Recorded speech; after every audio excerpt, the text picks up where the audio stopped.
Good morning, all the faculty members who have joined for our 5-day faculty development program on artificial intelligence in public health, enhancing pharmacy curriculum and practice. Myself, Dr. Balamurali, Assistant Professor, Department of Pharmacy Practice, MARRI LAXMAN Reddy Institute of Pharmacy. On behalf of organizing team MLRIP, I extend my warm welcome to all the participants who have joined for today's first day faculty development program session. So in this faculty development program, we are conducting this for 5 days. For 5 days, we are having 5 different speakers from different areas, and they are going to talk on different things related to artificial intelligence. Especially the talks will be related to artificial intelligence to our pharmacy area and how we can incorporate that artificial intelligence in improving our pharmacy curriculum, as well as how we can practice the artificial intelligence or the changes in the technology to our academics. So without much delay, we will start our program. Before starting the program, I would like to mention that we have got more than 300 registrations all over the India from different colleges. They have registered for our faculty development program. For that, I once again thank everyone who has registered and everyone who is joining for our faculty development program. So without any delay, first I would like to invite our Vice Principal, Dr. Arunabha Malik sir, to give a brief note on our faculty development program session.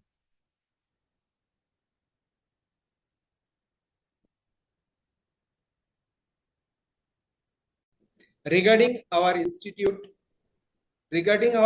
established in 2007, our institute is approved by Pharmacy Council of India and affiliated with JNTU Hyderabad. We offer comprehensive graduate and postgraduate program in pharmacy, including the 6-year Doctor of Pharmacy and lateral entry of PharmD PB courses. Dear all, as we know, the healthcare landscape is rapidly increasing, and artificial intelligence is playing increasingly significant role transforming how to approach public health challenges. Today, we will explore how AI can not only improvement of patient outcome and healthcare delivery, but it also enrich our pharmacy curriculum, preparing future pharmacists to navigate its tech divide environment. Throughout this program, we aim equip our educator and knowledge and tools of integrate AI into teaching and practice, ensuring that our students are ready to lead a healthcare system that is more dynamically and data driven than other days before. Together, we can shape a future where the pharmacists are the forefront of innovation, providing better care throughout the power of technology. So on these small words, I want to conclude that thing. And I am all the faculty members throughout the India and principals, those who supported us. And this is my heartful thankful to the Dr. Anantha Naik Nagappa sir. Today's guest speaker is here. Good morning, sir. And thank you all the participants. Thank you, Dr. Malik sir. Thank you for introducing about AI. So now we would start the session. So first, today for our first day session, we have our guest speaker, Dr. Anantha Naik Nagappa sir.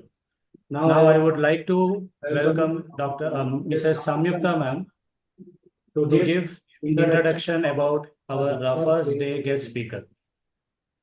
Thank you, sir. Thank you, Balamurali, sir. Good morning to our respected speakers and all participants of the today's session. It's my pleasure to introduce our eminent speaker for today's session of the Faculty Development Program. We are honored to welcome Dr. Naik Nagappa, a distinguished scholar in the field of pharmacology. He brings a wealth of knowledge and experience that is truly inspiring. Dr. degree agency and Pharmacology, Institute of Technology and Science, BITS Pilani. His academic also includes an M.Pharm and B.Pharm from Government of Pharmacy, Bangalore, demonstrating a solid foundation in pharmaceutical sciences. Currently, he serves as a Om College of Pharmacy, Renebenur, Karnataka, and he has previously held prominent positions as director at the MT Institute of Pharmacy and SCS College of Pharmacy, and also serves as a professor at School of Pharmaceutical Sciences, Behra University. Dr. Anantha Nagappa has dedicated his career with decades of experience in academia as a curriculum of research landscape across multiple institutions like Manipal College of Pharmaceutical Science, Manipal, Birla Institute of Technology and Science, BITS, SVB College of Pharmacy, Bombay, BEA College of Devangiri, BL College of Pharmacy, Raichur, NE College of Pharmacy, Karnataka. In addition to his academic contributions, Dr. Anantha Nagappa has been actively led with significant research projects funded by prestigious organizations like Indian Council of Technical Education, Karnataka State Science Development Council, University Grants Commission, International Society of Pharmacy Practice, focusing on innovative drug action mechanism, pharmaceutical care. His commitment towards advanced education has not only shaped the but also inspired countless students and faculty members alike. His academic honors and awards include Lifetime Achievement Award, International Scientist Award 2020 on Engineering, Science and Medicine. Professor Anantha Nagappa has over 61 publications in international and more than 89 in national journals, along with several textbooks. He has delivered invited talks on critical topics include pharmacy practices in India, College of Pharmacy, University of Findlay, USA, and trends in PEOR in India at the St. John's University, New York. Additionally, he has been involved in shaping of practice guidelines in India, highlighted by a notable presentation on the notification from the Government of India in December 2016. However, Dr. Anantha Nagappa has participated in numerous academic visits across the world and has expertise and perspective in these visits include collaborations with esteemed organizations such as National University of Singapore, the University of Malaya, and participation in prestigious conferences across the world, which include Switzerland, USA, UK, Australia, Malaysia, Turkey, Thailand, New Zealand, Philippines, and beyond. Dr. Anantha Nagappa is not only a distinguished honorary doctorate of science degree and a PhD from BITS Pilani, but a prominent personality in pharmacology whose decades of service in academia have profoundly shaped pharmacy education and research. Experience leaded multiple prestigious institutions and significant contributions to innovative research make him an asset to our today program. Today, he will share insights on impact on artificial intelligence on community pharmacy practice, a subject that promises to enhance our understanding and practice in field of AI. With due, we extend our warm welcome to esteemed speaker of today's session, Dr. Anantha Naik Nagappa. Please welcome, sir. Thank you.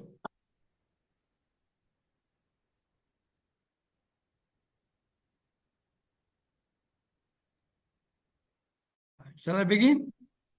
Yes, sir. I'm sharing your screen. Good morning,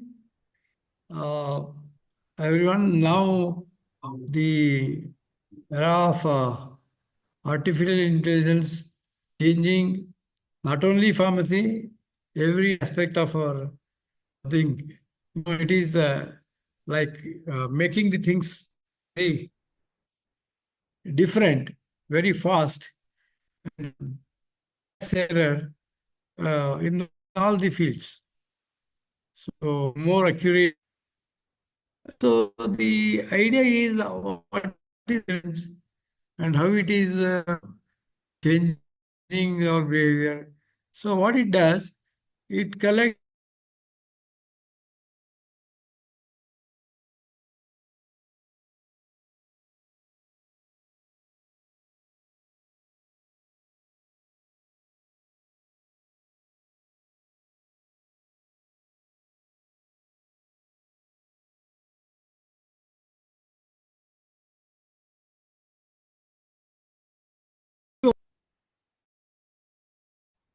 while making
Malik, I noticed my lapse. I have again corrected. Good morning, everybody. Actually, I was mute and then unmuted, and now I'm repeating few words. I welcome you all. The full opportunity. We are in the era of an revolution because artificial intelligence, it has come up in a big way and influencing every field of our life, from uh, from to the practice. It has come and it is playing an improved quality and at a higher speed. So it is getting the first. I would like to thank Minu Chikmat, who helped me in preparing these.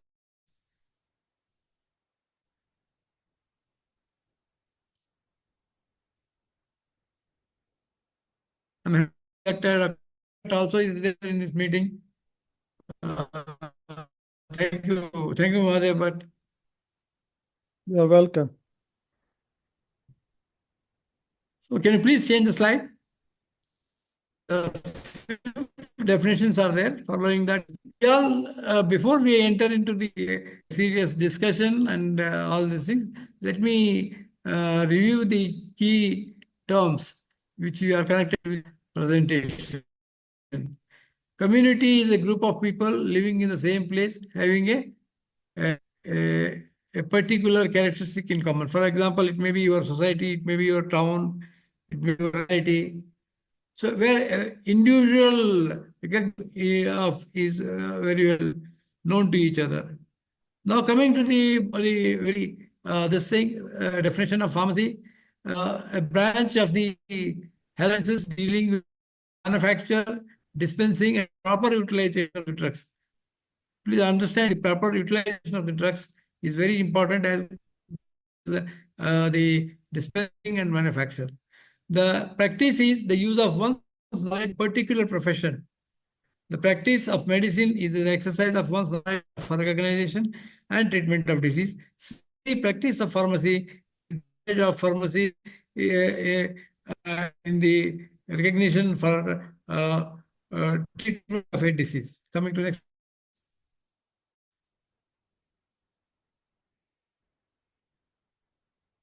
Community pharmacy is a healthcare facility that emphasizes providing pharmaceutical services to a specific community. Medicine involves a registered pharmacist. So, pharmacy practice is a discipline of pharmacy which engages in developing professional roles for pharmacists. And pharmaceutical care is a direct or indirect responsible provision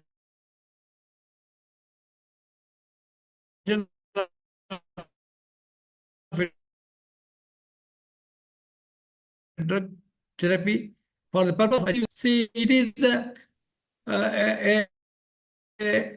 a more of a skillful work. It is not with the drugs, but manipulating the drug to help the patient is most important thing. So, very thorough with the drug properties and patient conditions. Then only we will be able to help the patients and make them quality of life much better. So there are so many instances, examples are very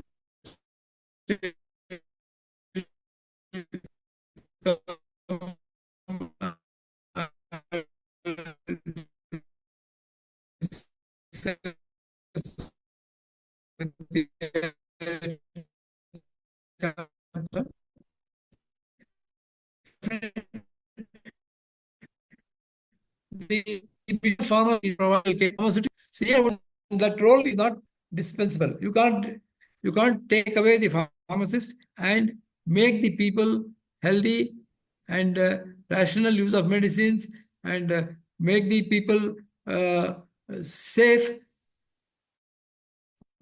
by using the medicines. So all these activities, pharmacy. We have to, in our society, we have kind of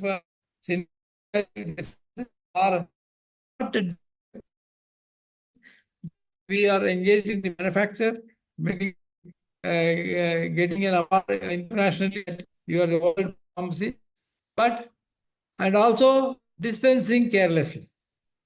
Why carelessly? Because so of the bad the major crisis is the AMR, antimicrobial resistance, which is emerged due to the, I think it is the pharmacist irresponsible behavior. Because as per the law, a registered pharmacist is not supposed to make the drug freely available.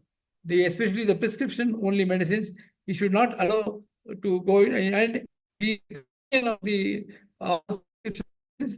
despite of knowing this, somehow they have changed their attitude. Now most of the people are taking it casually, but the microbes are not taking it casually. It is creating havoc in our healthcare, and when especially in the ICU, when a patient gets admitted, he is most likely to get infected by a multi-antibiotic resistant bacteria, which is very difficult to treat. Now, if we continue like this, what will be the future? If we continue like this, then it will lead to the further worsening of the thing, and one day and all antibiotics become redundant. Now we have come out of the COVID-19 this thing. So in that also we have faced a lot of problems. We are not knowing about the drug. Vaccine was also was not there, but somehow we could overcome and we could make a leadership in the world, and that's why something we are happy. But are we having a good image of the community pharmacy? We don't have that image because we are indisciplined and we are unethical. While the matter of dispensing comes, we are encouraging, we are supporting the product-oriented market rather than patient-oriented market. Patients are secondary, but the products are very important, and that's how we have lost the focus. It's our right time to focus the proper way and make the things happen in the right way as it should have happened. Next slide, please. So now let me come to the today's topic, the artificial intelligence. Let me define the ability of a digital computer or the internet robot to perform a community associated with intelligent beings. So this is the definition of the artificial intelligence is a method of making computer, internet, robot or software think intelligently like the human mind. So it was just a imagination, but now it is reality. Now we have got the machine learning, neural networks, natural processing, and robotics. So these are all comprises of the artificial intelligence. So may I have the next slide, please? So pharmacy practice before era of artificial intelligence and pharmacy practice after the before the era of artificial intelligence, pharmacy practice was carried out manually, is laborious, time consuming. So a lot used to happen because when you go on doing manually, in the beginning it's all right. At the end of the day, when you get tired, so there the pharmacist in charge will lose his strength and focus, and he becomes tired and he is likely to more errors. But whereas the artificial intelligence will never get tired, and it can go on doing the job as long as we want. So there is no chance of tiresome or a failure due to lack of energy, even though it does all the work in a very rapid manner and very attractive manner. As humans actually providing for services, it was error prone. And now what has happened? The pharmacy practice has started adopting the artificial intelligence. Now it is a game changer in the pharmacy practice. Can I have the next slide, please?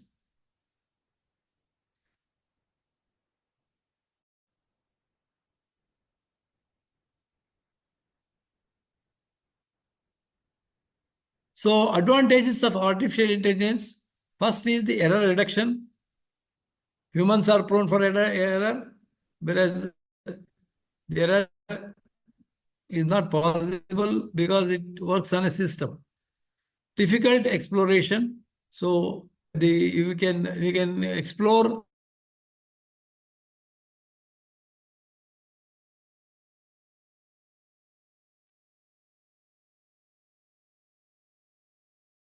there are digital assistants also helping there. Increase the work efficiency is very important. Use the training and operation. So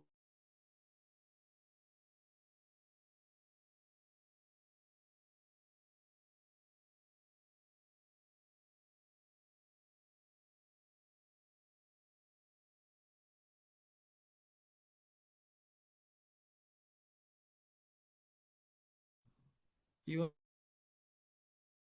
the host has muted me and I have to unmute myself.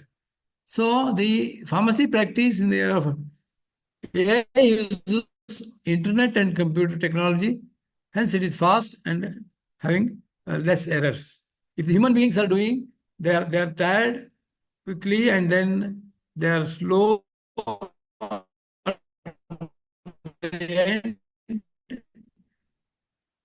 and they are error prone. So this is the advantage of artificial intelligence.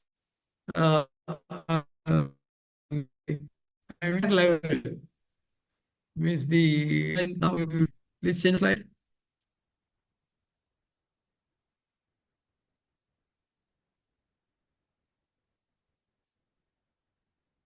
So importance of artificial intelligence in pharmacy practice and also in pharmacy. The drug discovery and development, it has given a fillip, and a lot of things are avoided, and a lot of repetition can be avoided. So experiments on animals can be reduced, as we are already having the simulated experiments in the pharmacology for the teaching. So like that, in drug discovery also we can develop the, already they are using it, and personalized medicine. So it's very important that we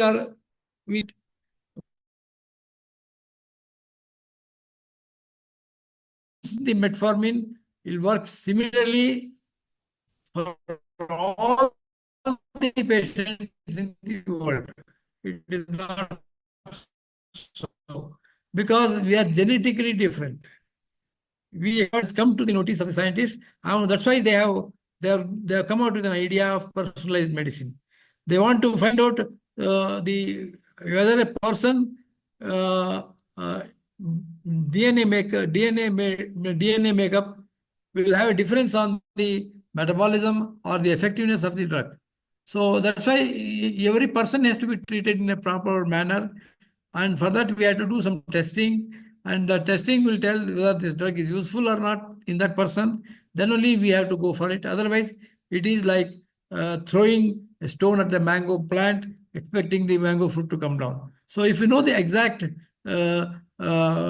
details of the genetic makeup and how the person is going to respond, then we can give this thing. So this area is personalized medicine, and it has the art with the help of artificial intelligence, we can make it happen very this thing.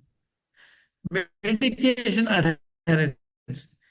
So is the biggest challenge the healthcare professionals or patients are facing. The usually, if you look at the medication adherence, the issue is mental.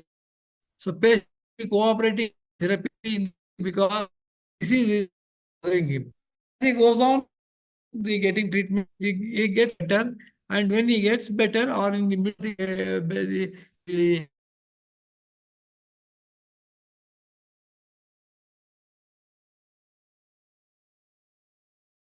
about the disease. As a result of it, the patient, especially in a country like ours, the patient taking medication, thinking that medication may harm.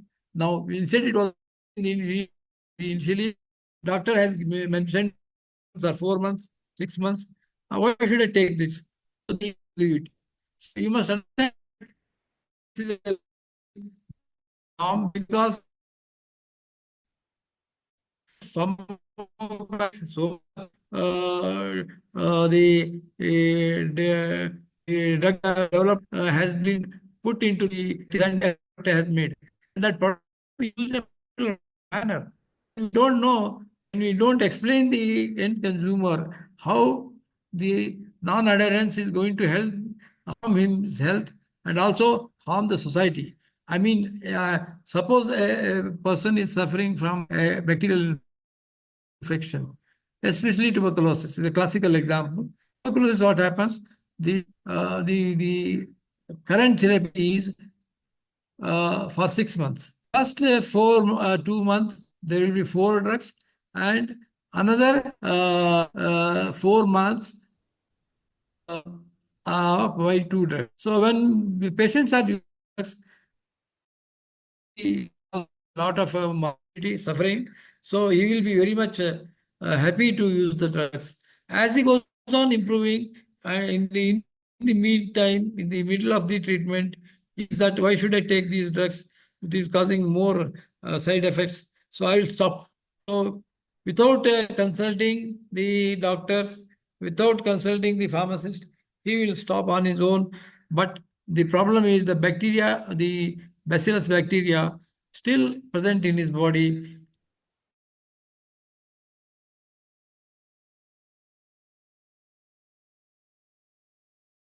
Bacteria will emerge as a multi-drug resistant bacteria, multi-drug resistant TB. At the time, it is very easy. So we have to be very careful, and we must educate the people. That's why the World Health Organization program called as there some the pharmacists are giving the treatment for 6 months. For 6 months, if the patient cooperates and takes the drugs, he can completely cured. Eradication of TB in is possible, but still we are getting again reinfected patients and all these things. And the pharmacovigilance. So it's a lot of uh, uh, work is there, tremendous human resources are required. And as you know that they are not safe. When they are used irrationally, they are more so. So when we are using the drugs, the drug development and discovery program is unable to discover every side effect or adverse effects it causes. And also it doesn't show in every patient. It may be in 1 in 10,000, 1 in 1 lakh, but that may be very severe. So we have to be very careful whenever the new drug is launched. So we must, even the old drugs also, they can change their behavior and they can cause the adverse drug reactions. So there are so many instances like the stilbosterol, thalidomide, all these drugs, they were used indiscriminately, and the society has learnt a very harshly, they learnt a bad lesson, and then they thought that yes, these drugs are to be monitored, how they are, what is their influence on long-term use. Because in all these 10 years program, phase 2, phase 3 clinical trials. After that, it is left to the market. So earlier we are using the post-marketing surveillance. Now the have made it very mandatory that pharmacovigilance is a must, and the pharmacovigilance involves a lot of human labor, and in this artificial intelligence comes in a big helping hand in carrying out the pharmacovigilance program with less efforts. So supply chain optimization, the stages of the drugs are the biggest problem. The manufacturers also, they are people. So because it is not manufacturing, so nobody knows how much is the consumption. For example, take the example of paracetamol. It went up like anything during COVID-19. COVID. So they have to manufacture more of the paracetamol. If they manufacture large number of paracetamol and punch the tablets, and that product is also having a date of expiry. So all these things will put tension, and the supply chain optimization is more scientific and more possible and more realistic with the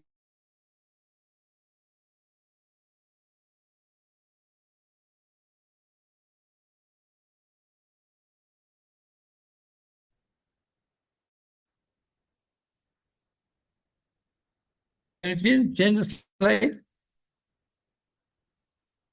Please change. So tasks and challenges in pharmacy practice. So these are the change it, don't change. So prescription handling.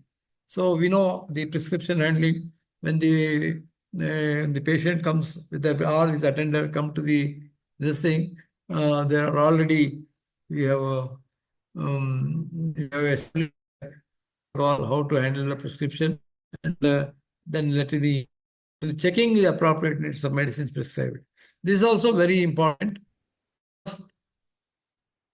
Out of 800 molecules, we have 2 lakhs of formulations in India.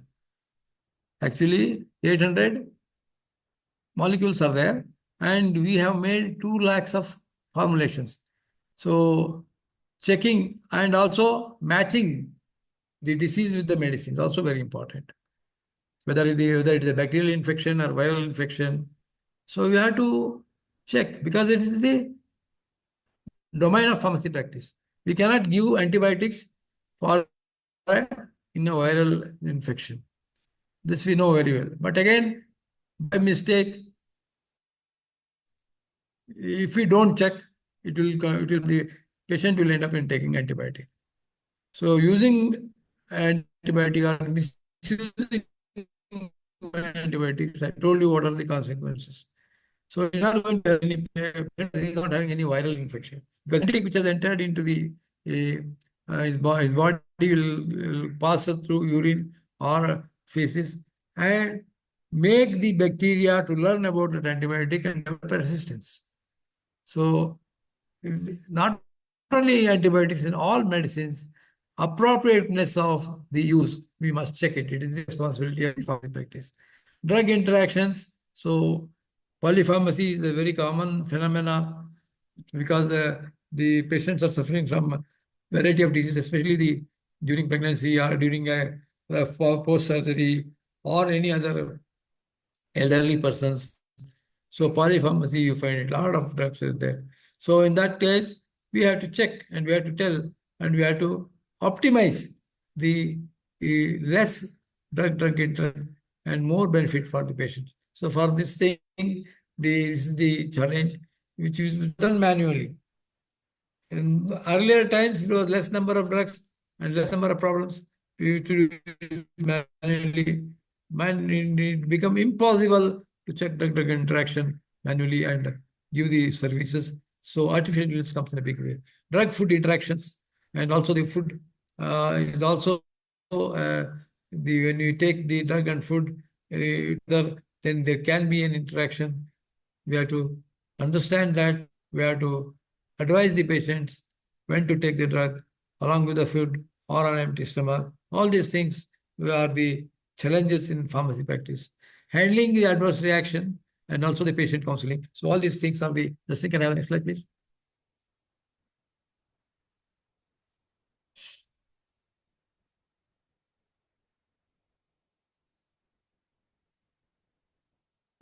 Prescription handling, I'll explain this. Prescription handling involves the checking of the prescription for indications based on patient is able to describe the condition which he is suffering from. The pharmacist matches the patient condition, gastric distress treated with antibiotics. So several type of irrational uh, medicines in our practice. So we must be alert. We must tell the saying that how do we help of the artificial intelligence? You can do it in a better manner than without the artificial intelligence. With the checking the appropriateness of medicine, aspirin is used in 3 different conditions. One is arthritis, one is a blood thinning agent, and other one is analgesic and antibiotic. The doses are different. So whenever you get a prescription for aspirin, what is the condition? We have to identify and we have to this thing. If it is arthritis, if he is taking 75 milligram entry coated, it's a waste. And if he is having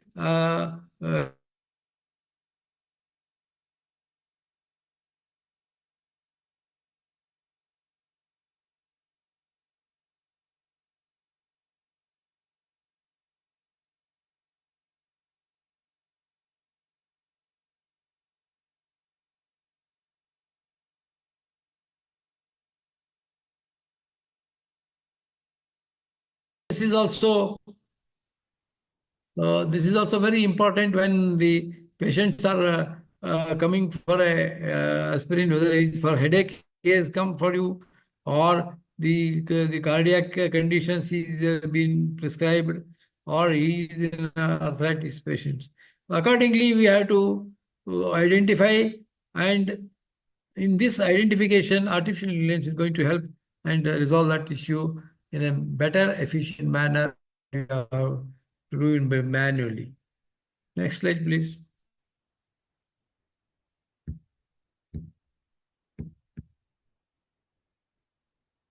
So the drug interactions.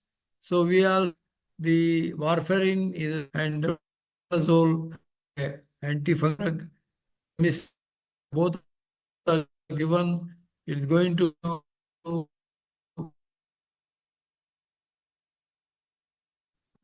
increase the internal hemorrhage and bleed. These two drugs are never given together.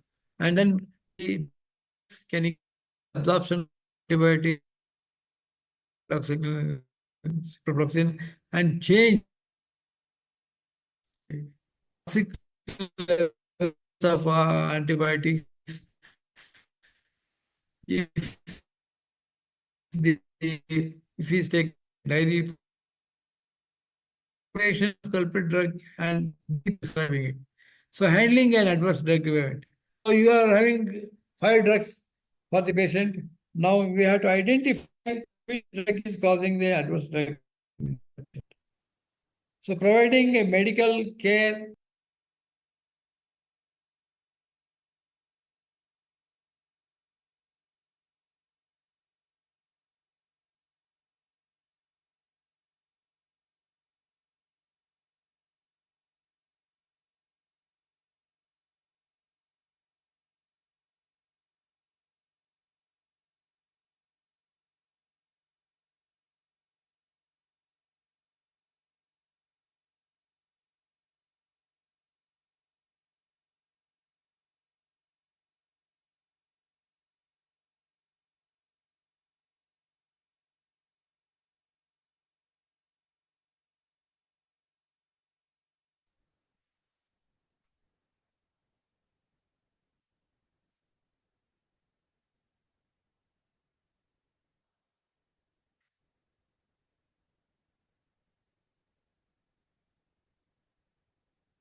actually now I'm speaking.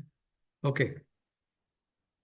Thank you for the Hamid Rasool feedback that actually it is a Zoom it's off and coming.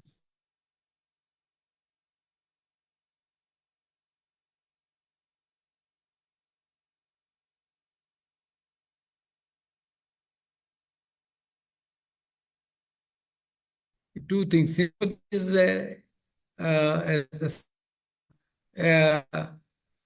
expression to a patient, but empathy is a shared sympathy. So that plays give the pharmaceutical properties.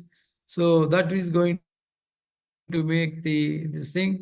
So while you're handling adverse drug reactions, be kind to the patient and talk with them with empathy so that their pain will get reduced and they will become more comfortable with the condition. May I have the next slide?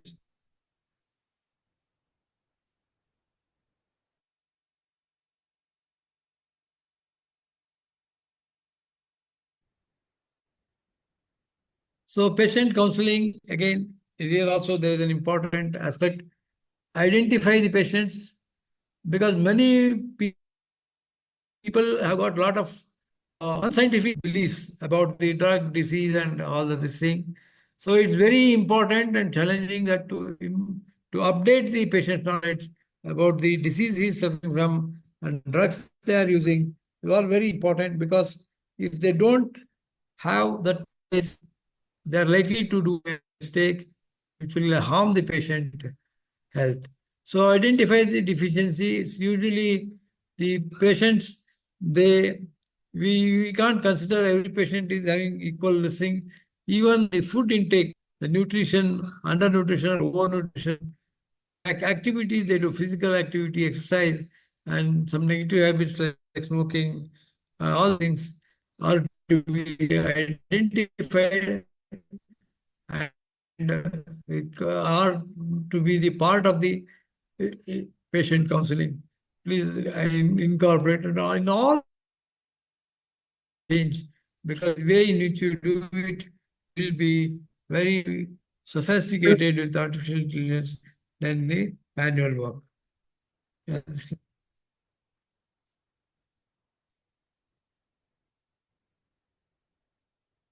So medication, see, these are the areas where the artificial intelligence is playing a major role.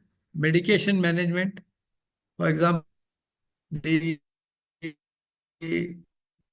if you give a prescription to it, and there are already softwares available which will give you the exact protocol how to use that how to use the three different medicines, and the management become a software like activity rather than this thing. And patient care, disease management, medicine, patient guidance, improve the safety and outcomes. So all these aspects will be done with a more faster and efficient manner than the human being. Next slide is.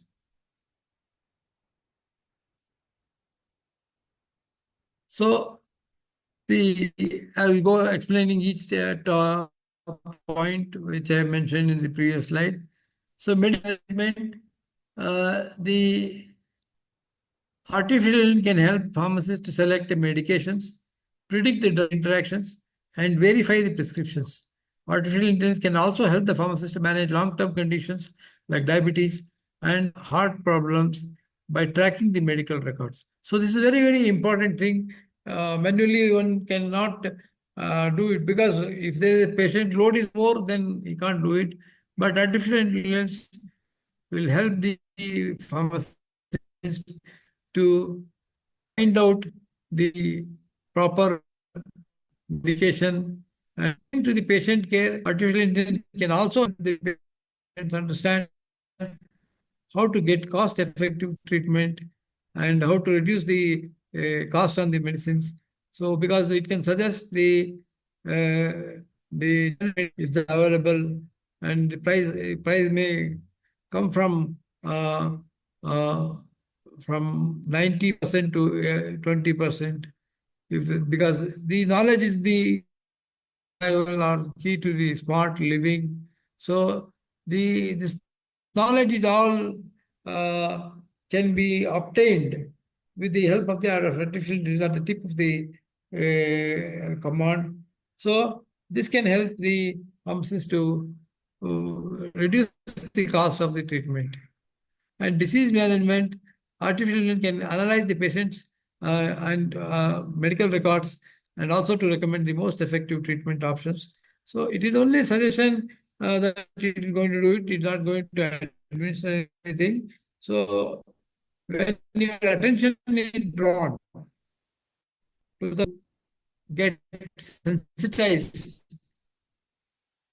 that type of analysis manually. Yeah. May I have the next slide, please?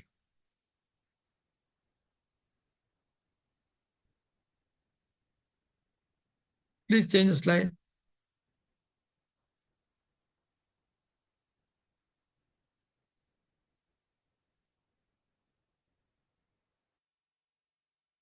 Yeah, is also a very important thing.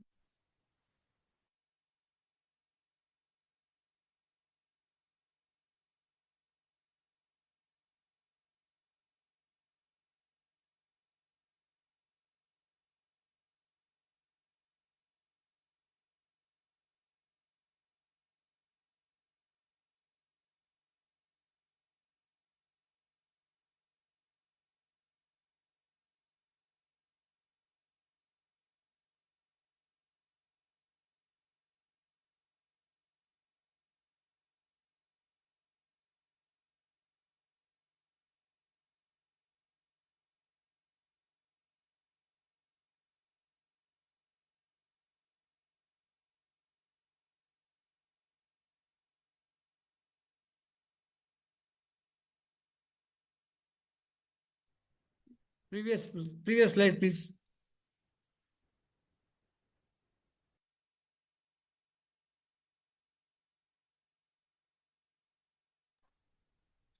Go for the previous slide. Medicated disease. Next slide, please. 14. Yeah. So medicine delivery, I was talking about. So it can also assist the pharmacist, including from drug discovery, development, clinical decision making, support, and the patient care. So all these areas, it will come and make the pharmacist to be more smart.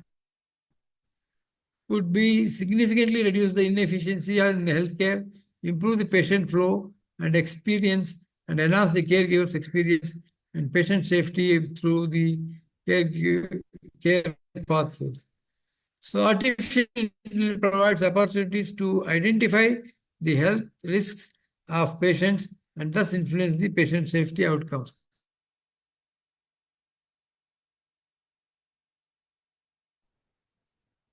Please change the slide.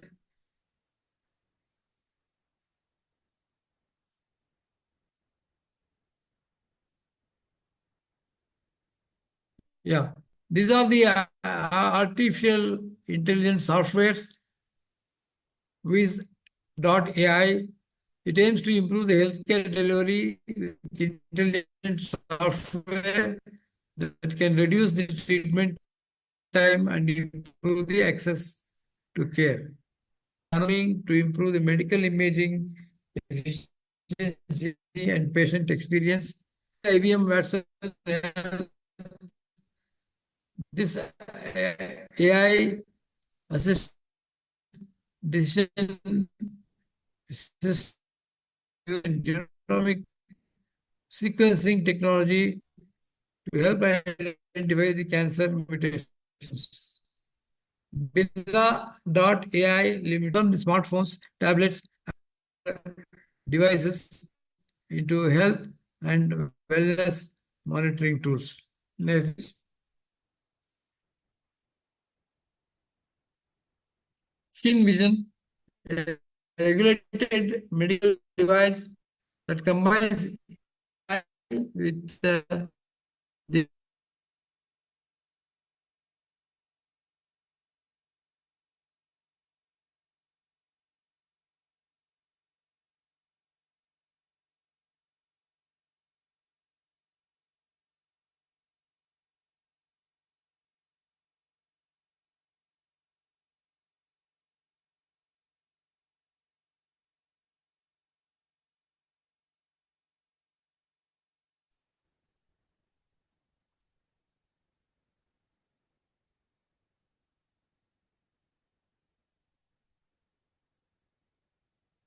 So in Skin Vision, a regulated medical device that combines AI technology with the expertise of dermatologists, artificial intelligence solutions,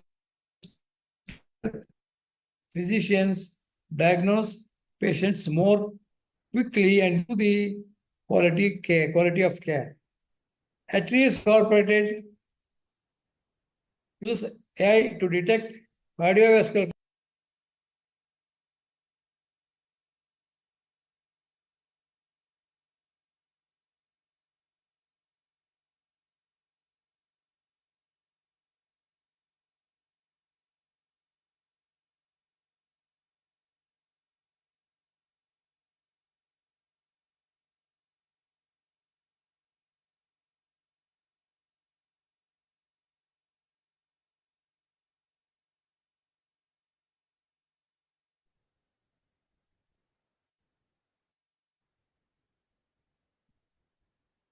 Can you please share the screen? Demonstrate the various softwares available for the available for us to improve the treatment conditions and other things. So now coming to the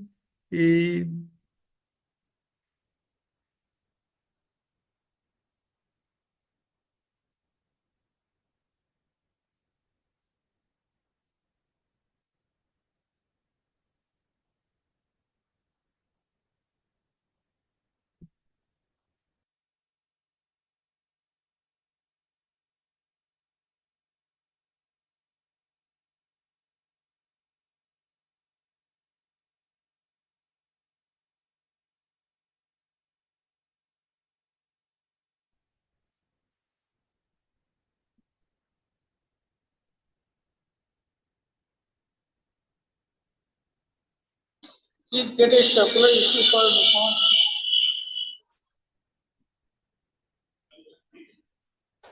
circular issue को 1 तारीख से reform के लिए slide number 6.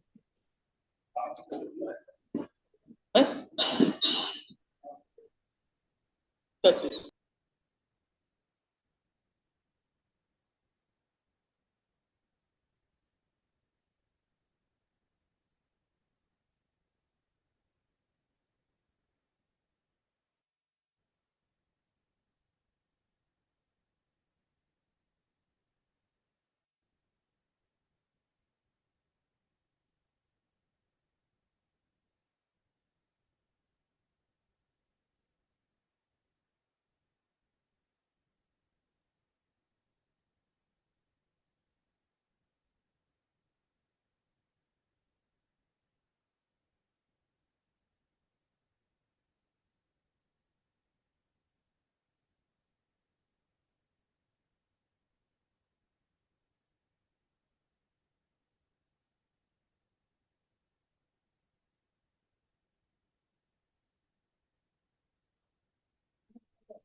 Is there any problem for sharing?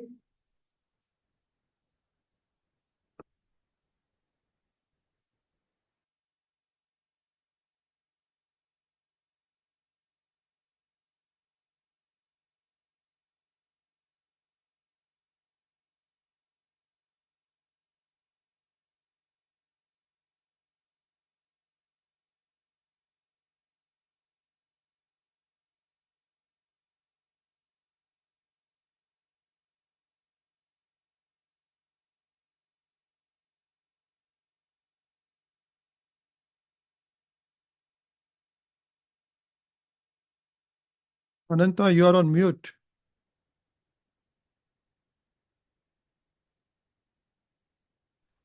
These are the few of the software related to medical technology, but still it goes on coming up again and again. There will be a lot of developments, and it is very essential to update our knowledge and use them in our pharmacy practice. So can I have the next slide, please? Now I'm going to change the topic to practice regulations. So please understand, this is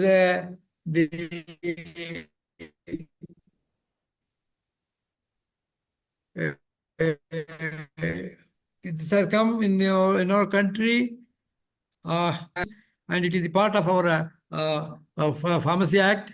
So here at the end of this thing, so they define the pharmacy practice as a interpretation, evaluation, and implementation cycle.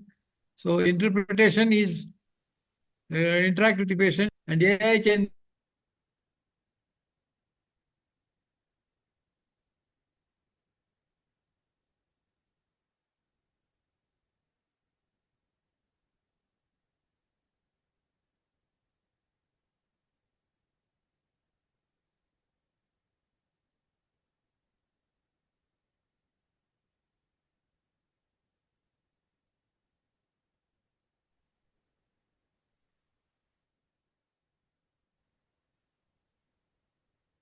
I was talking about the pharmacy practice protocol. It is the interpretation, implementation. In all these activities, the AI can uh, uh, help a lot. Every time it gets it gets muted. I don't mute it. I forget. I'm sorry for that. So my suggestions to the organizers is, why can't they use the Google Meet? It's better, goes on uninterrupted. So this is the act. And also here the main things, how this artificial intelligence can help in the interpretation, evaluation, and implementation of the prescriptions and dispensing habits. All these things we have to understand. So coming to the empowerment of the pharmacist, they have been empowered to participate in drug and device selections. They are also empowered to give drug administration in accordance with the doctors and nurses. So as doctors and nurses are also given some provision, it's also given provision to select a drug. Actually, in a teamwork, they will select which drug suits the patient and how to administer the drug. Next slide, please. So this is a very important slide. And this again, as per the rules, we have to check the overutilization and underutilization, drug disease interactions, drug food interactions, and then the correct drug dosage during the treatment. All these things can be done more efficiently with the application of the artificial intelligence. There are already people are using it in developed countries. In our country also, it will come now soon. Yeah, next slide, please. So this is the, I wanted to tell you, this is the cycle. This is the cycle of the patient counseling. So patient receiving this from the WHO FIP handbook, it came in 2004, and it gives an idea what is the pharmacy practice, how it should be given to the public. So a patient receiving requiring a medical product or service will enter the pharmacy and place and request the pharmacist, and the pharmacist will set the priorities for care, what to be cared in order to care, and also develop a care plan for that patient. And then step 3, he will implement the care plan and the monitor and review the care plan periodically. The patient may be asked to come within after 1 week, and continuously this care cycle is different from medical care. See, it takes 3 months to follow up the patient. So not every day, every fortnightly or every weekly once we have to this thing. So what is the advantage of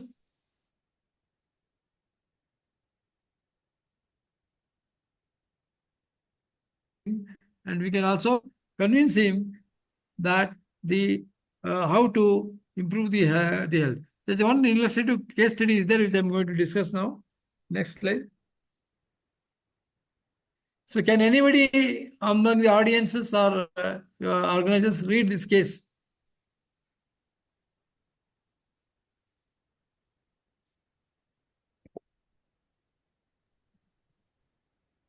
Yes, sir. I can read it.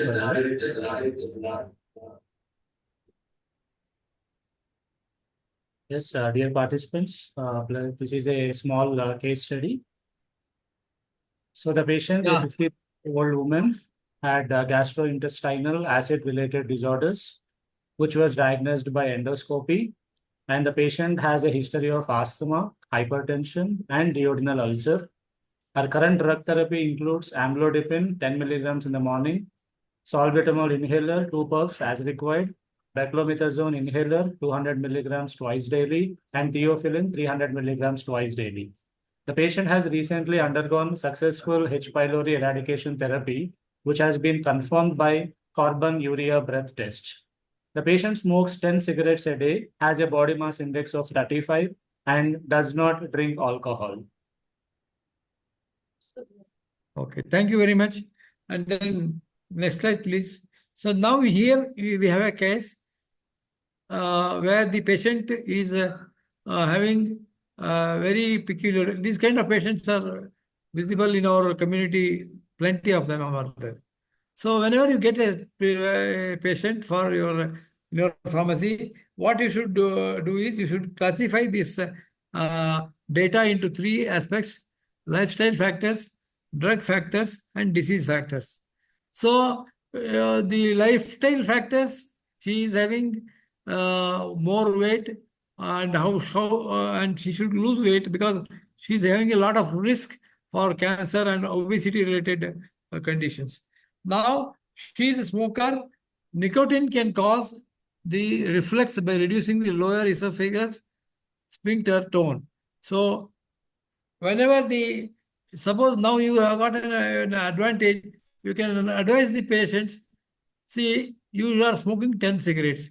You reduce to the cigarettes because you can't ask her to abruptly stop smoking. And even if you tell it also, she's not going to. And you explain her that the if you reduce the number of cigarettes, number of episodes of burning sensation will come down. The patient would like to experiment it, and you suggest her to cut the cigarette by 10 to 5 and count the episodes of burning sensation. So now, yeah, please go to that case to be shown again. Actually, no, not the previous 20.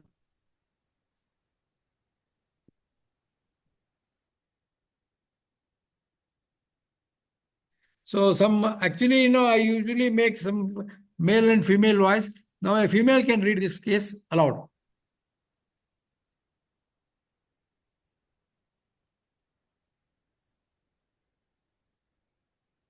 Hello, good morning, everyone. A 53-year-old woman is in the Slowly, madam. Slowly.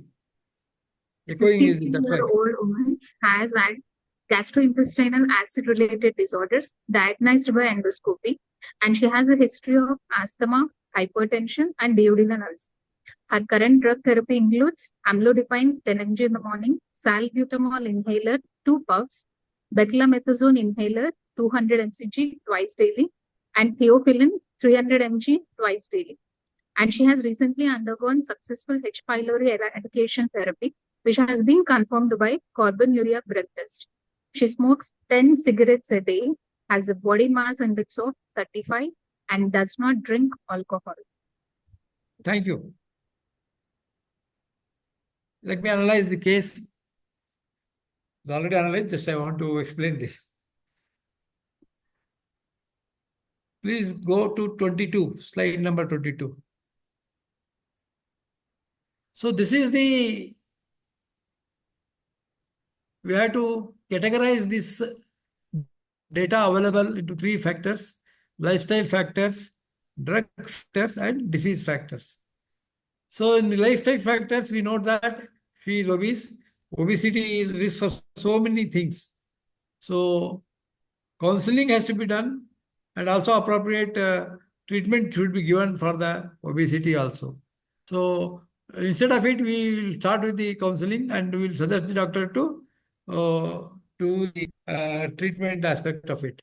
So as a pharmacist, we know that the counseling is very difficult. Whenever you tell a patient not to do it, they will definitely do it. Because it is a natural habit of the human being and also children's. So they behave like children. So to make them more responsible, you connect their condition with their health. So cigarette having nicotine and using the lower esophagus sphincter can directly increase the episodes of burning sensation. So if you tell the patient to make an experiment that instead of 10 cigarettes and reduce the and count the number of episodes in a week, so she will do that, and to her surprise, she will find that the burning sensations episodes have come down. The count has come down. Now she starts recognizing your talent and also start respecting you. You can counsel in a better manner.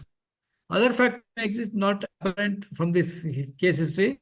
For example, does not drink alcohol, but may drink excess of coffee or other beverages, such as so interacting with the patient is more important, whether she's because the GORD is having direct effect due to the caffeine content, whatever they.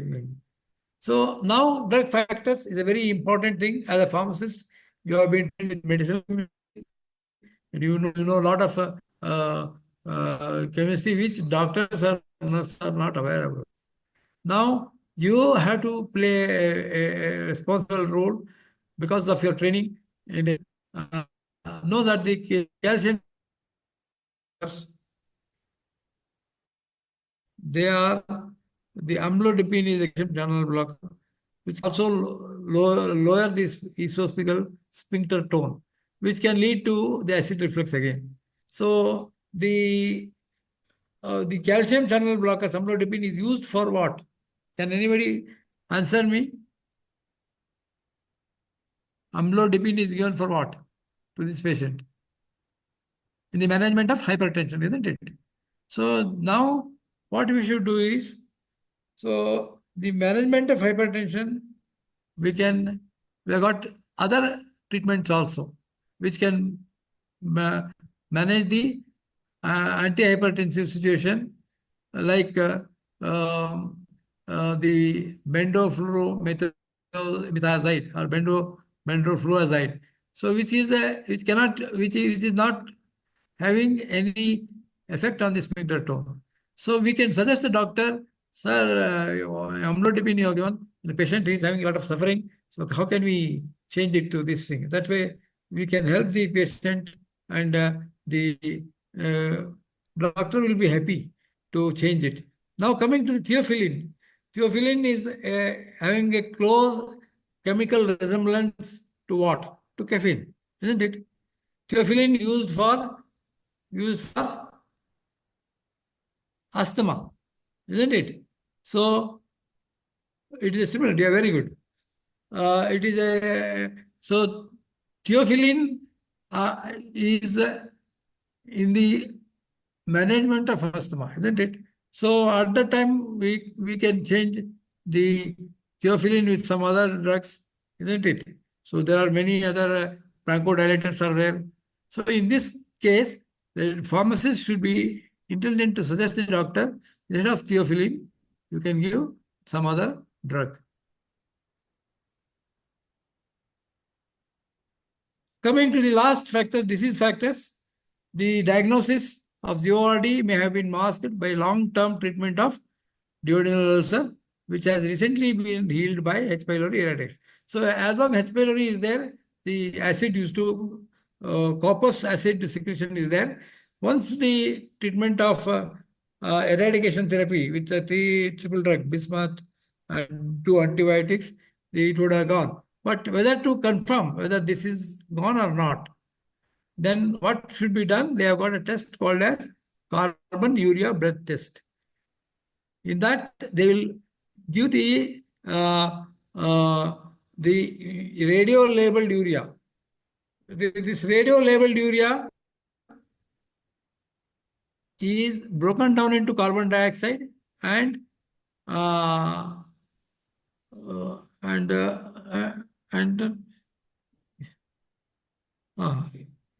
the radio labeled carbon dioxide urea will be broken down into the carbon dioxide and the ammonia, I think. So this radio labeled urea, carbon dioxide can be detected in the breath. If they detect it in the breath, then they say, because the H. pylori have an enzyme. Humans don't have that enzyme called as urease. So urease enzyme indicates the H. pylori's presence. And absence of the radio labeled carbon dioxide, even after taking the radio labeled urea, it indicates that it has been eradication. It is a golden test. So now that that has gone. There is no issue of the GORD or the duodenal ulcer. So now the patient, usually, the asthma in many cases like this are resultant of the escape of the acid from the food pipe to windpipe. So now the acid stimulated asthma may be there in the patient. So what we should do, we should give a P flow meter and ask the patient to blow. And when she blows and when you realize that her respiratory volumes are healthy, they have improved. So then she is not having asthma. Then you can suggest the doctor, sir, I have done this evaluation. Her respiratory volumes are healthy now, so she might not be having asthma anymore. So then the doctor also will confirm it by doing the meter and measures the respiratory volume. It's a handheld device. Then he realizes that the patient has got no asthma. Then all the anti-asthmatics can be de-prescribed. You know, it is a big service to the doctor and to the patient. We are doing it, but we must do such intervention is like that. So we must take extra care and we must be extra smart. So if you have this artificial intelligence, it can also give stimulant and it gives you freedom from manual work, and you can sit down and think in a creative manner and help the patient community. Yeah, can I have the next slide, please?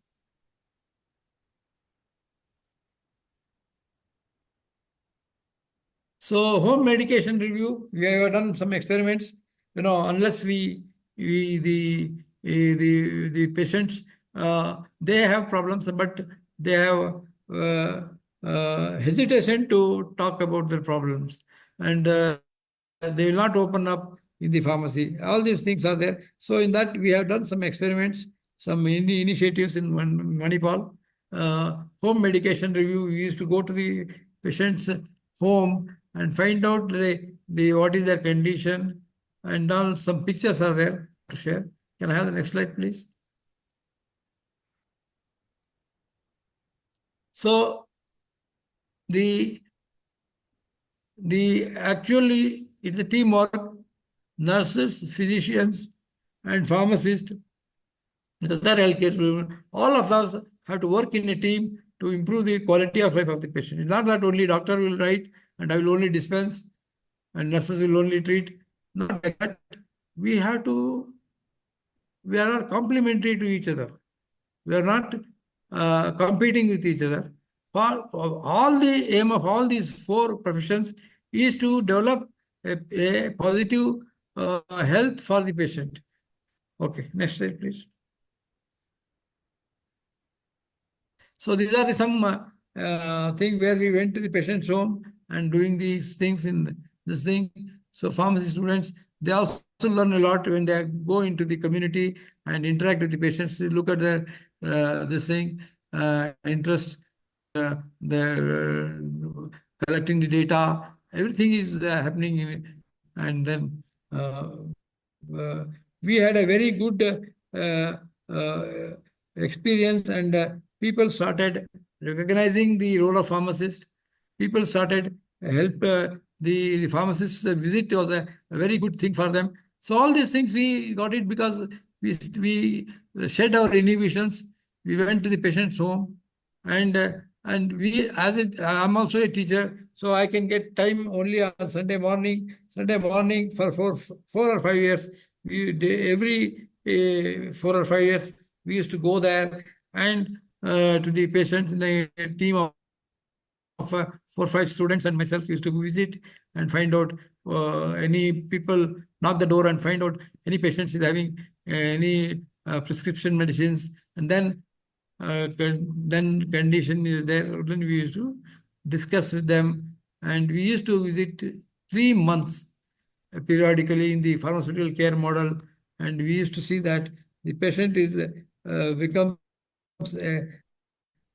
self-sufficient for his own care. Self-care is the ultimate goal of the pharmacy practice. You have to make the patient so knowledgeable that he becomes managing his own health in a better manner. So next slide, please. There are a few more photos of that. Yeah, these are the bedridden patient.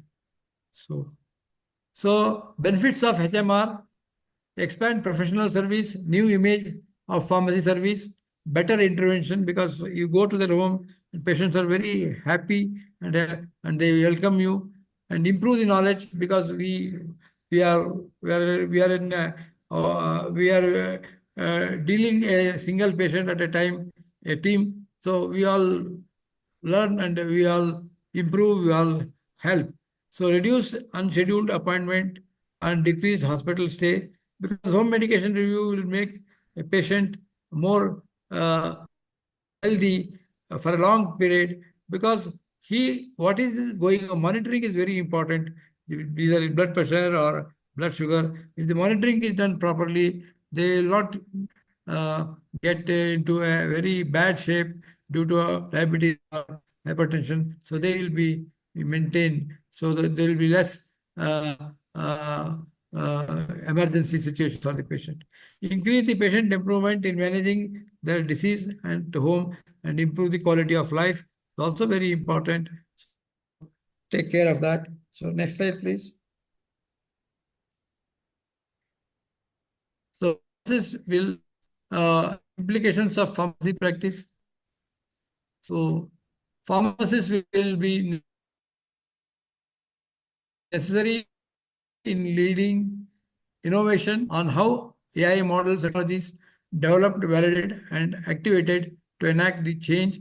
Further, pharmacists must pause to capitalize the operational gains and analytical guidance made possible by the technology to enhance to carry this out. Pharmacists need to continue build an education that will enable current and future generations of pharmacists and pharmacy technicians to shape up the evolution of the AI technology, AI revolution, you can call it as. The scope and impact is the game changer and will make the pharmacy practice more successful. And this is what the American Society of Health System Pharmacists statement and use of artificial intelligence in pharmacy, they have said. Okay. I think last slide, please. Can I have the... Thank you very much for your patient listening. If any questions are there, I would like to take up, and I've explained enough. Thank you, sir. Thank you so much. Sir, thank you so much for explaining very clearly about artificial intelligence and also the pharmacy practice things. So before going to question and answer session, dear audience, we have one more eminent speaker from Los Angeles, USA, Dr. Mahadev Bhatt, a retired clinical pharmacist. We are so delighted that he accepted our request and joined here to share his experiences on clinical pharmacist role in USA. With this, we hope all the audience can gain some information from the special guest. Now, I would like to request Mrs. Samyukta ma'am to give a brief introduction about our special guest.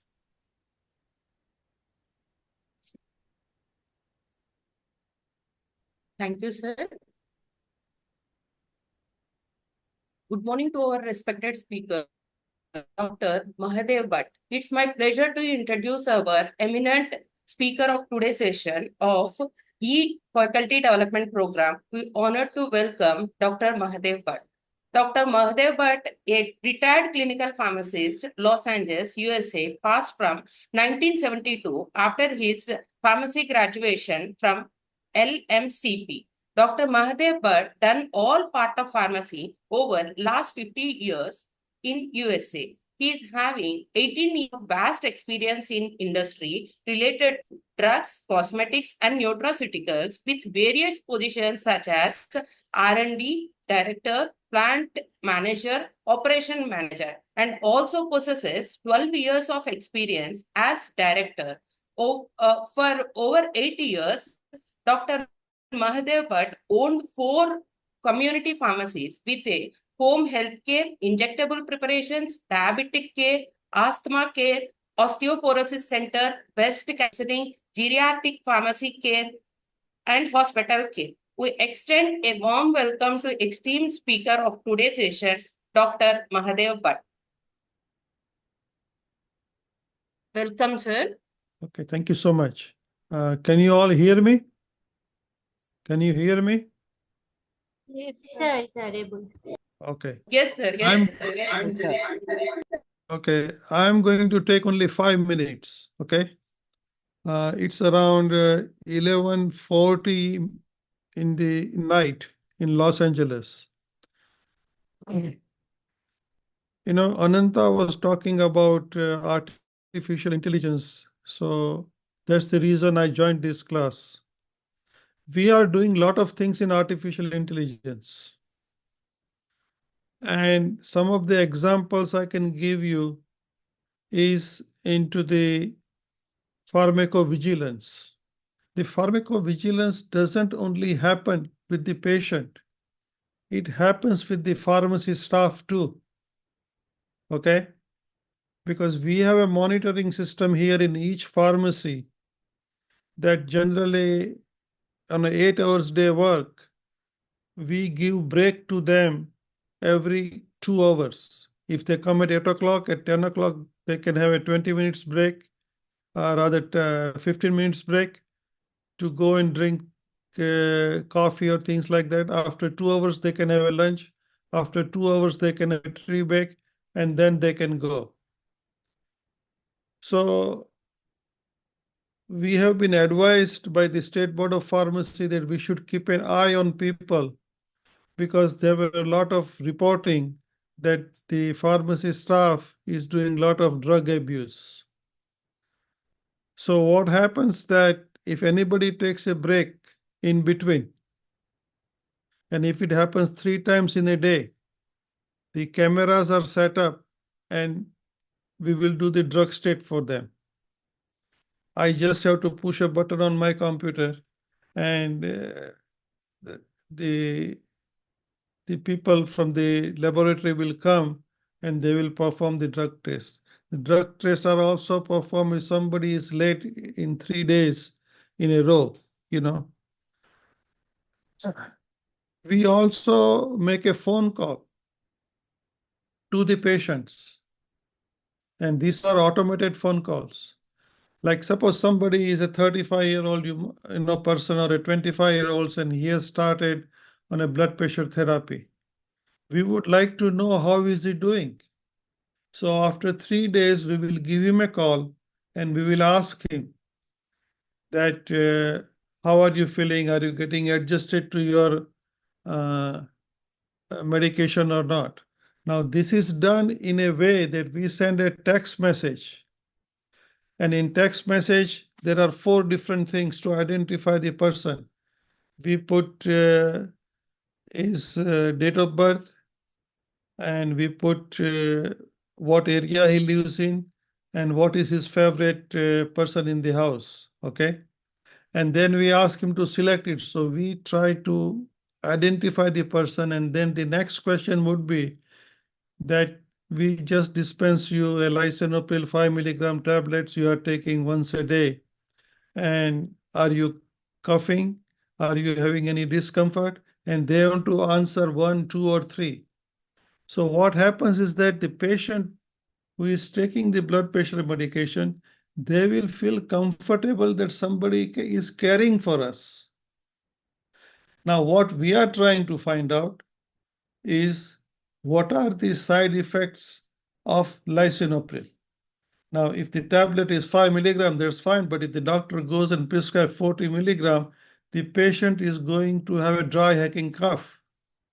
And once we find out that he is having a dry hacking cough, then we have to call the doctor and either get the medication changed or we go and recommend him some of the over-the-counter products so he has got a less side effect. So artificial intelligence is being used in many different ways. Generally, most of the prescription here we get electronically. Now, it was a 5-year project to get the electronic prescription. A doctor cannot write a prescription if he doesn't have a chart for that particular person.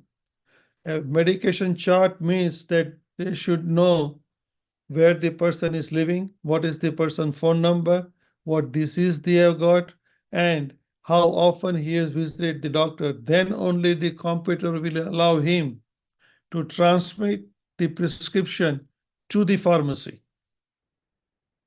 Okay?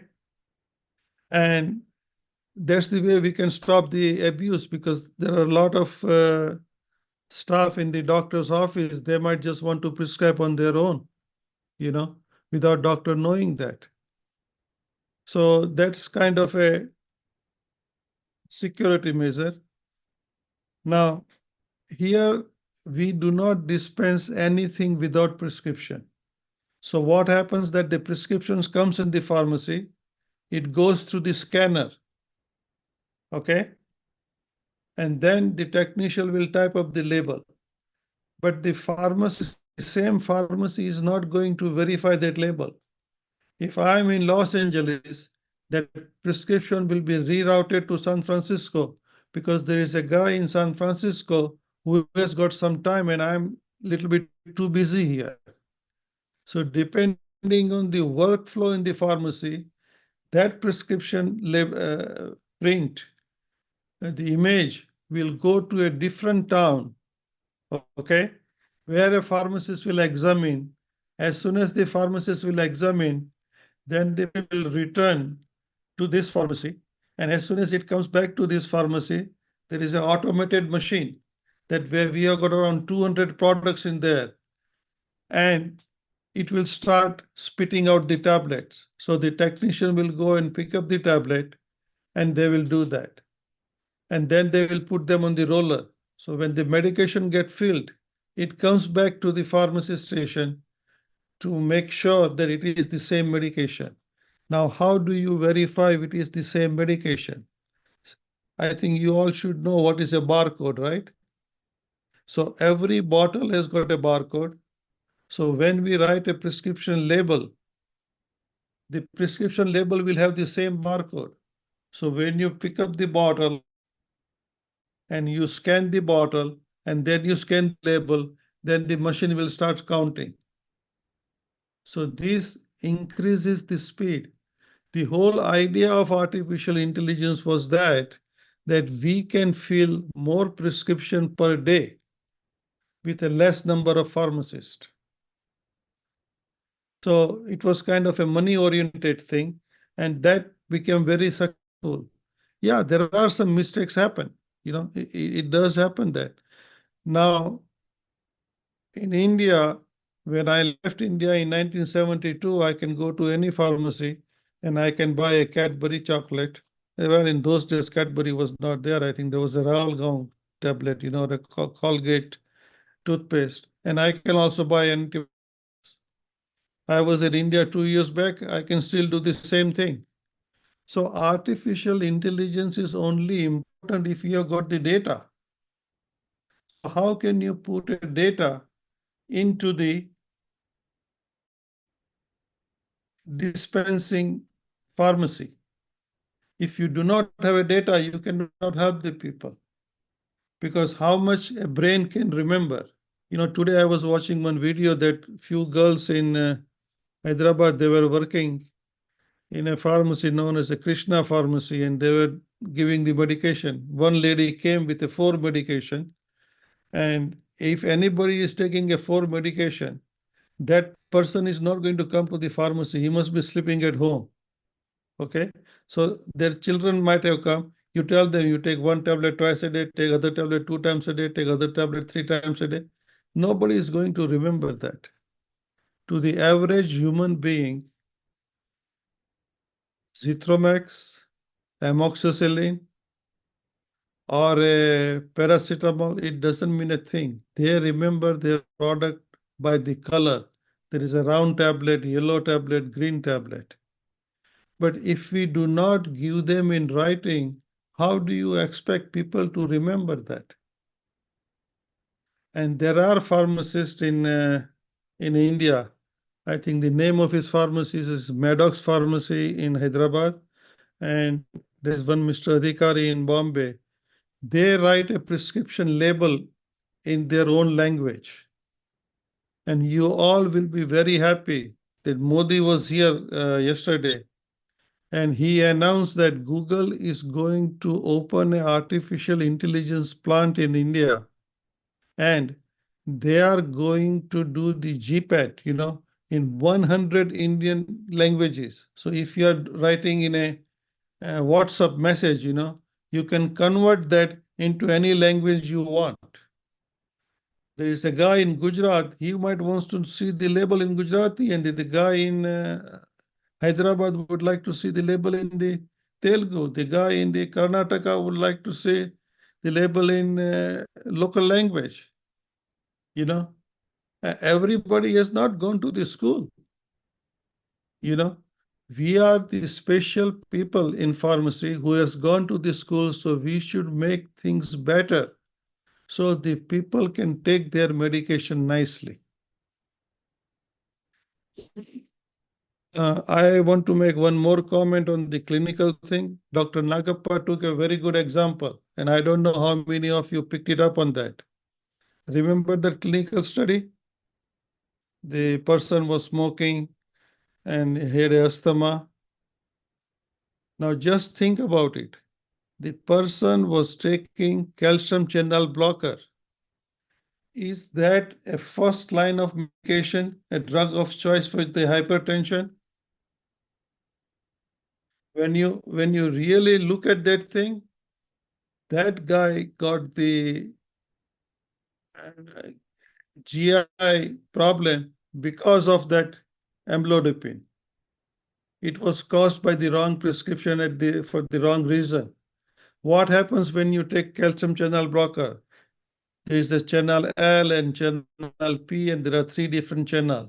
What it does is that it distributes the blood into the different part of the body, so the pressure comes down. Now, what are these blood? This is the distribution, right? So these are all our veins, right? And arteries. So if a medication can relax the artery or a vein, most probably it's the artery most of the time, then why can't it relax all the splinter muscle?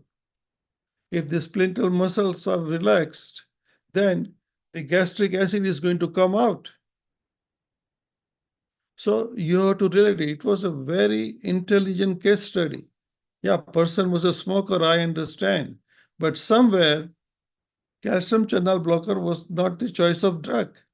Now, who is going to tell this to a doctor? Now, you don't tell doctor that this is the wrong medication. But what you tell them, by writing an email or writing a WhatsApp message to his office, that we have got your patient and she's a smoker and she is taking too many antacid tablets, and in our experience, we have noticed that instead of a calcium channel blocker, if you can give them hydrochlorothiazide to reduce the volume of the blood, so they might go and pee a little bit more, so the blood pressure will come down. You cannot say, doctor, that you are wrong, but you have to give them the alternative to prescribe.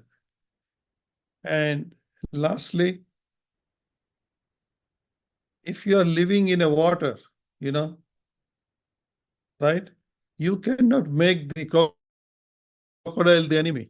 If there are no doctors, any business. So safety of our business, we have to learn to be nice to doctor and give them the extra tool to understand that what other medications are available. Anantha, thank you very much for letting me talk for 5 minutes. And I was talking to Dr. Malik, and he said that he would like to do me another seminar sometime. But you took a very great clinical example, but I was just trying to tell them what other things we do here with art. Yesterday, I will give you my example. Yesterday, my blood sugar went down to 45 at around 4 o'clock in the afternoon. Now, I have got a machine which is hooked up to the app of my doctor. Okay. So after I take my blood sugar things, I have to synchronize the machine in my phone, so it goes into that app. I got a phone call this morning that what did I eat after my blood sugar went down to 45. I felt really good that somebody cares for me. There are instruments available, through your phone, through your smartphone, that the data can be transferred to the apps, to the healthcare provider. Good luck to you. Thank you so much. And it's almost midnight here. Thank you so much. Bye. Namaskaram. Dr. Malik, thank you so much. Laptop to be removed. No, not removed. I came down. Okay, I'm done Thank here. you, sir, Okay? for your short notice. You came and you guided to all the pharmacy faculty throughout the India. So it is very fortunate. We are very fortunate that with short notice you came and you guided to us, sir. Thank you very much, sir. See, Anantha was not able to communicate nicely because he is right now in Nepal. He is advising Kathmandu University, and there is some internet connection problem, So that's why we were losing him. And I wanted to know what he is talking about, the artificial intelligence, So that's the reason I stayed away. Okay, namaskaram. Namaste, sir. Namaste. Okay. Anantha, good to see you. Yes, thank you. Okay. Thank you, sir. Thank you so much, Dr. Mahadev, sir, for sharing the valuable information with our pharmacy fraternity. Now, audience, now the speakers are open for Q&A session. I request the audience to ask their questions by unmuting yourselves, or you can post it in the chat box as well.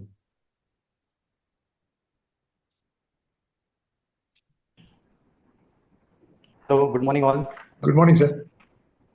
Good morning. So, this is Dr. Praveen Naik. I am working in MSN Laboratories, Hyderabad, as a head of department in analytical method validations. So, first, I would like to thank Dr. Malik that really he chose a very good topic for the faculty development program. Why it is? Because the faculties, those who are engaged in giving the pharmacy education to the students, they first has to provide the proper use of artificial intelligence to the students, because these students will become the pharmacists in future. So, sir, Anantha sir, so there are some challenges to adopt the AI technologies. So, how we can reduce those type of challenges risk in the artificial intelligence. So, like first one is the willingness. The person as a patient or as a pharmacist has his willingness to adopt the AI technologies. Second thing is the cost. Cost is very high to adopt the software and hardware which are related to providing the AI facilities. So these are my two more in my mind these are the two challenges. How we can overcome these challenges, sir? See, the technology when it is introduced will be very expensive. After some time, it becomes cheaper and it becomes free also. About software, I'm telling. But regarding the mindset of our people, that the pharmacy practice itself is not been accepted as a mode of change. Despite of 2015 Act, I have not seen much changes. We have been advocating every college, every thing. So unless our mindset changes, that the pharmacy practice has a value and it can change the patient life, we have to wait for that. Unless we do it, then only the things will change. So that's why in 2008 we started this organization, and we have done two types of exercises. See, the usual mindset of a teacher is to remain teaching and then do some research and forget about it. He is not at all thinking the another gold mine he is having and which can be useful to society. If he realizes that, then nothing like that. See, for example, home medication review. There we have found the people were so happy that they get a call by the pharmacist, and they started waiting every Sunday. And we found there are a lot of scope to help them.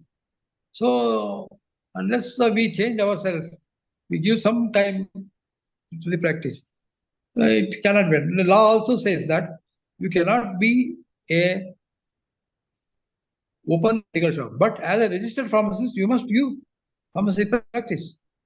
You must help the patients. And in my journey of all these 45 years, I've seen in UK, there are teachers who teach in the university for 3 days, and others they go and do pharmacy practice. So such models we have to bring it now. Then only it's as all the inhibition. We thinking that a pharmacist can talk to patients. What is this? It's a wrong thing, you know. So in the medical shop also, you're just posing yourself as a. So all these things are the after all, it's a new thing, right? And definitely it will be picked up.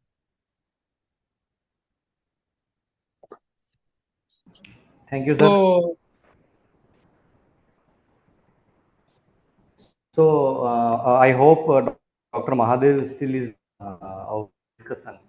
So just one clarity, and I want to discuss with him one thing here as a industrial pharmacist. Mahadev sir is still there or he left? No, Can anyone please come with? I'm You are here. Hello, sir. Hope you are doing good. Yes, I am. Yes. Sir, as a industrial pharmacist in the pharma industries, artificial intelligence are in nowadays we are using it in the life cycle of the product. So any pharmaceutical product which has been manufactured in any pharma company, till it reach to the pharmacy, we are having the tracking completely. The base, if we as a industrial pharmacist, if we want to get any information related to any product, we can get it. But once it's reached to the pharmacy and when they prescribe it to the patient, then there is a lack of tracking of that products. So how in India we can fulfill that gap, sir? It's a very simple answer that start writing prescription label. As a AI technology school, sir. Yes, sir. No, there is a technology for that. Okay, there is a technology for that. The doctor sends the prescription electronically to the pharmacist.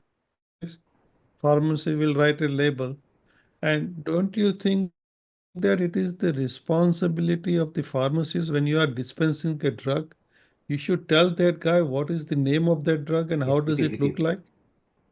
You have taken so much time in developing a product, but till you do not put that product in your mouth, you don't have any feedback. You are not getting any feedback from India. Whatever feedback you have got is out of India. Yes. Okay. Yes. And wouldn't you like to have that feedback? Definitely, sir. So I think the industry people has to do something. Yes. To get the feedback. So yes, sir. We have already in a partnership with the academic and the pharmacist to bring awareness about the means if medications patient is taking and there are some side effects or effects are how it is there, sir.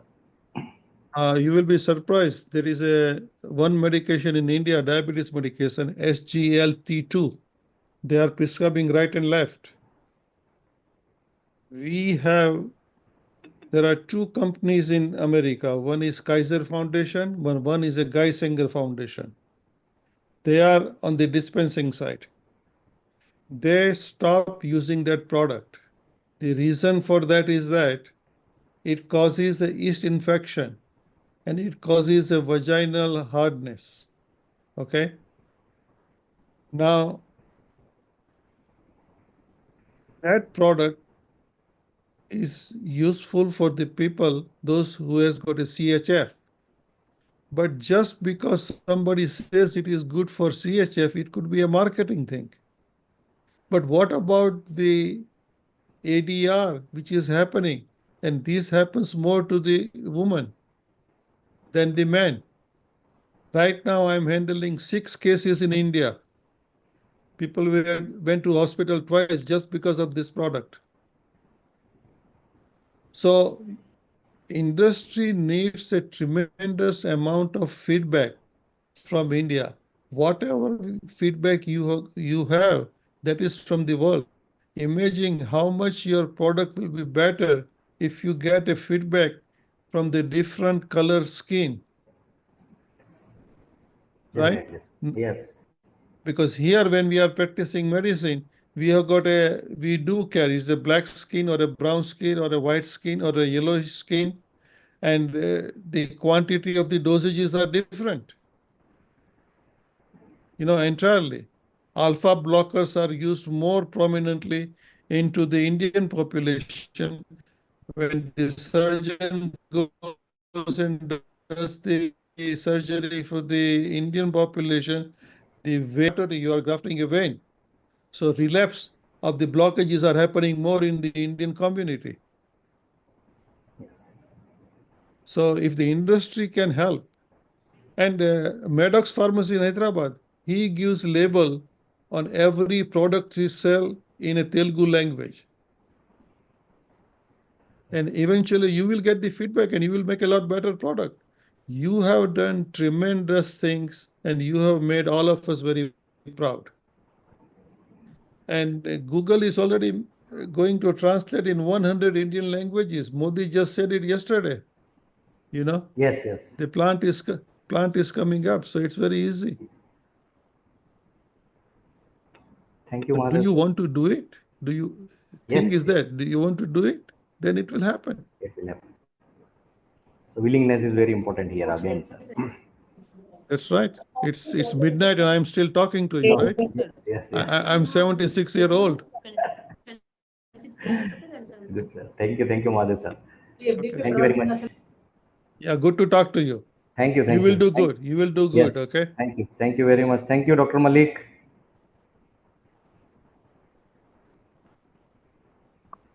Yeah, thank you, Dr. Praveen Singh, sir. Thank you, sir. Thank you so much, both Dr. Anantha, sir, and Dr. Mahadev, sir, for answering all the questions so patiently.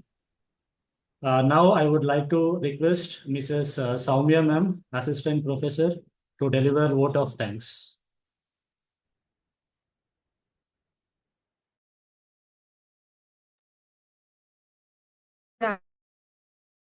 Dr. Naik, Nagappa, and Sir Mahadev Bhattacharya and all the participants. On behalf of the management, I could now Soumya, Assistant Professor of MLIP, take the care of proposing vote times. You all are happy and light. Day one session of faculty development program has been conducted extremely well, even with the very minor internet disturbances. First of all, my sincere thanks to our eminent speaker, Dr. Anantha Naik Nagappa Garu, for accepting our invitation and spending your valuable time in enlightening us with commendable talk on the subject artificial intelligence in community pharmacy. Sir, there are points like importance of alien pharmacy, drug discovery development, medication adherence, pharmacovigilance, like prescription handling of adverse drug events with use of artificial intelligence, importance of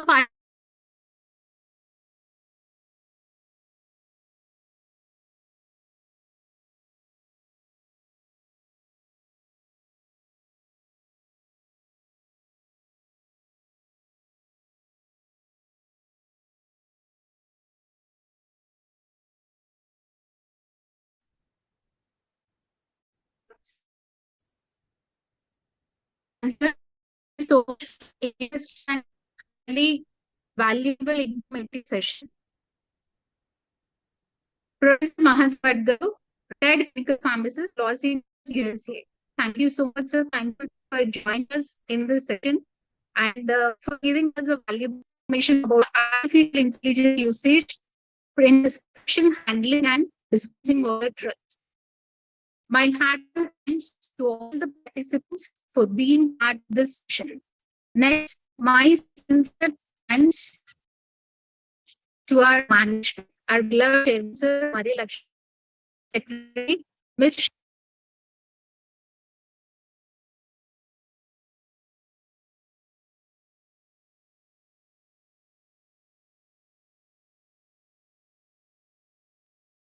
Ms.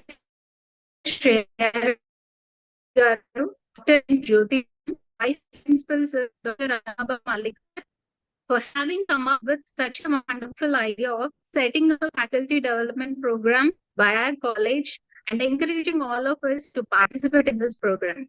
We really express a heartfelt thank you for giving us this opportunity to all the faculty members to learn their knowledge in the artificial intelligence and faculty development program, the platform. I hope this platform has given him knowledge about artificial intelligence in community pharmacy practice for all of us. We teachers in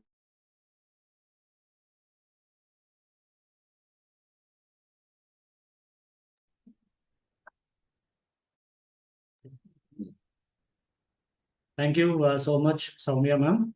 So once again, I'm very thankful to our speakers, Dr. Anantha sir and Dr. Mahadev sir. So finally, thank you so much, dear faculty members, for joining our FDP program. So on behalf of the organizing team, MARRI LAXMAN Reddy Institute of Pharmacy, I thank all those faculty members who joined today's session. We are having 4 more days, 4 more sessions with 4 more eminent speakers. And you will receive the feedback link of today's session to your email IDs, as well as we'll be posting that in the WhatsApp group. Please give your valuable feedback and encourage us to conduct more sessions like this for our pharmacy fraternity. Thank you. Thank you, one and all.